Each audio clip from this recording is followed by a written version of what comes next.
Plan करिए, आप योजना बनाइए। अच्छा, जब आप योजना शब्द का इस्तेमाल करते हैं तो योजना का मतलब क्या जानते हैं? योजना आप बनाते हैं। अब देखिए गलती क्या होती है। तो जब मंजर का वीडियो आएगा तो आप देखना कि प्लानिंग का मतलब क्या होता है। प्लानिंग उसने अपने जो है वो सेकंड फ्लेरियल के बाद बनाई, जब वो 2 साल तक लगातार बिल्कुल ही डिप्रेशन वाले फॉर्म में जाके कि मेरे से नहीं हो पा रहा है, वहाँ से कैसे आगे जाना। अब देखो, प्लान हम बनाते हैं दो तरह के। हम एक तरह से बोलते हैं जीतने के लिए, फॉर विनिंग। तो हम क्या करते हैं, मैं कितने घंटे पढ़ना है, मुझे स्टडी आवर्स बना लेते हैं। फिर हम प्लान बनाते हैं कौन कौन सी बुक्स हमें पढ़नी है, फिर हमें नोट्स कैसे बनाने हैं। यही तो प्लान करते हो, कितने आवर का टाइम टेबल होना चाहिए, ये सब आप प्लान करते हो। लेकिन प्लानिंग का एक और मतलब होता है। जब आप इनकी कॉमनली इंटरव्यूज उनके सुनो, अगर सही तरीके से अगर टीचर इंटरव्यू प्रस्तुत कर देता है और वो अपने स्टूडेंट के मन की बात बाहर निकाल देता है, तो आप करोगे प्लानिंग कि आप सबसे पहले जो प्लानिंग आपकी होनी चाहिए, how will I face failure. सबसे पहले प्लानिंग होनी चाहिए, फेलियर को कैसे फेस करोगे। फेलियर इस एग्जाम में एक बहुत इंटीग्रल पार्ट है, और ज़्यादातर लोगों आप देखोगे वो आपसे यही कहते दिखेंगे, परसिस्टेंट रहो, लड़ने की आदत डालो। सबसे पहले फेलियर को प्लान करो कि अगर मेरे हिस्से में नहीं आया तो मैं इस समाज के दबाव, फाइनेंशियल दबाव, सोशल प्रेशर यानी कि सामाजिक दबाव, इनको कैसे डील करूंगा सबसे पहले, और अपने आप को मजबूत करो। दूसरा जो प्लानिंग होगी, सेकेंड प्लानिंग जो होती है, वो आपकी होती है अपनी लैक्स, अपनी कमियों। मेरी बात को बड़ी ध्यान से समझना, अपनी कमियों की एक लिस्ट बनाओ। हम हमेशा अपनी अच्छाइयों की लिस्ट बनाते हैं, कमियों की लिस्ट बनाओ। और उन कमियों की लिस्ट, और डिटेल लिस्ट होनी चाहिए, पॉइंट्स, मेरे क्या दिक्कतें हैं, सारी कमियों की लिस्ट बनाओ। मैं ज़्यादा देर तक पढ़ नहीं पाता, डिसोरिएंटेड हूँ, दोस्तों की सर्किल बहुत बड़ा है, राइट। और आपने अगर देखा होगा, सेकेंड टॉपर ने कहा टीवी नहीं देखा 4 साल से, एक्स वाई जेड, दुनिया भर की बातें हैं जो आपको समझनी पड़ेगी। एक्चुअली में क्या होता है, ये जो एग्ज़ाम होता है, जब आप कमियों को जानना शुरू करोगे, ये एग्ज़ाम सेक्रीफाइस मांगता है, ये त्याग मांगता है।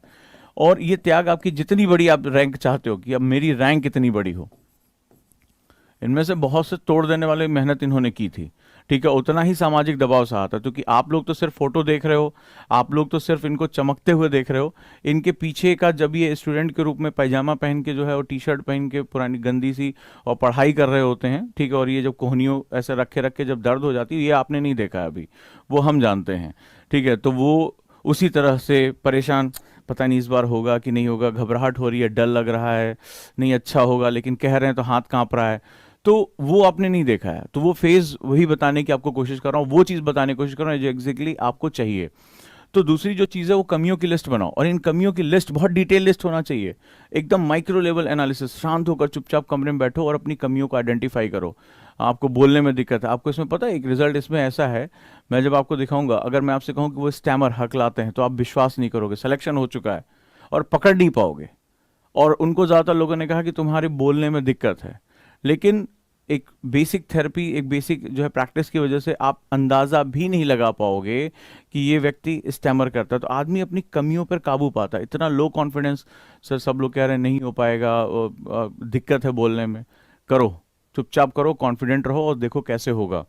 तो चीज़ें जो होती हैं वो सबसे पहली इंपॉर्टेंट ये होती हैं कि आप अपनी कमियों की लिस्ट बनाइए, और इनमें से ज़्यादातर लोगों ने ये किया है, ठीक है। ये इसमें कोई भगवान नहीं है, ना इसमें कोई खुदा है, इसमें सभी ऐसे थे जो आपकी तरह ही परेशान रहते थे, आपकी तरह ही टेंशन रहते थे कि पता नहीं होगा या नहीं होगा। लेकिन जब आप कमियों की लिस्ट बना लेते हैं, तो अब आप इन पे अपने आप से एक वादा करिए। इन सभी ने एक वादा किया, एक लिस्ट बनाया कि मैं इन कमियों पे काबू पाऊंगा, इन कमियों को दूर करूंगा, और मुझे जो ड्रीम्स देखने हैं वो मैं पूरे करूंगा। क्योंकि ये कमियां उनको आगे ले जाने से रोक रही हैं, ये कमियां उनको जो है वो ग्लिच कर रही हैं। आप में से ज़्यादातर लोग ईमानदारी से दिल पर हाथ रख के करिएगा कि कितने लोगों ने इस तरह की प्लानिंग की है कि मैं स्टडी इतने घंटे करूंगा, बुक इतने घंटे पढ़ूंगा, नोट्स इतने बनाऊंगा। लेकिन ईमानदारी से माइक्रो लेवल डायरी में बैठ के उसमें थोड़ा सा समय लगाकर कितने लोगों ने अपनी कमियों की लिस्ट बनाई, और हर दिन जब आप सुबह उठते हैं तो आज मैं अपने अंदर से एक कमी को रिमूव करूंगा, आज इस दूर करूंगा। चाहे मैं सुबह नहीं उठ पाता, देर तक डिसोरिएंटेड रहता हूँ, सोशल मीडिया पे रहता हूँ बहुत ज़्यादा, चैट्स बहुत ज़्यादा करता हूँ, ज़्यादा देर बुक नहीं पढ़ पाता हूँ, हाथ पैर जो है वो थकान होने लगती है, डिसोरिएंटेड हो जाता हूँ, डेली रेगुलर आंसर राइटिंग नहीं करता, बहुत सी ऐसी कमियां हैं। आपको अपनी अंतरात्मा से पता होगा, ये सभी अपने आप से क्वेश्चन पूछते थे। कितने लोगों ने ईमानदारी से बताइए कि आप लोगों ने प्लानिंग में ये वाला काम ज़्यादा किया है या ये वाला काम ज़्यादा किया है? प्लीज़ मुझे बताएं, मुझे आज ईमानदारी से बताइए। मैं आपको वो चीज़ बताने जा रहा हूँ जो शायद टॉपर्स भी नहीं बता पाएंगे, क्योंकि ये वो नहीं बता सकते। जब आप सक्सेस हो जाते हैं तो आप केवल चमकती चीज़ों के बारे में बात करते हैं, और आप चाहते हैं, ये बहुत ह्यूमन टेंडेंसी होती है, जब आप सक्सेस हो जाते हैं तो आप बोलते हैं कि मैंने ये किया, मैंने वो किया, I just read that particular books, X Y. लेकिन एज अ टीचर मैं जानता हूँ कि बहुत कम होते हैं, या बहुत कम टीचर रिप्रेजेंट कर पाते हैं कि मैंने कैसे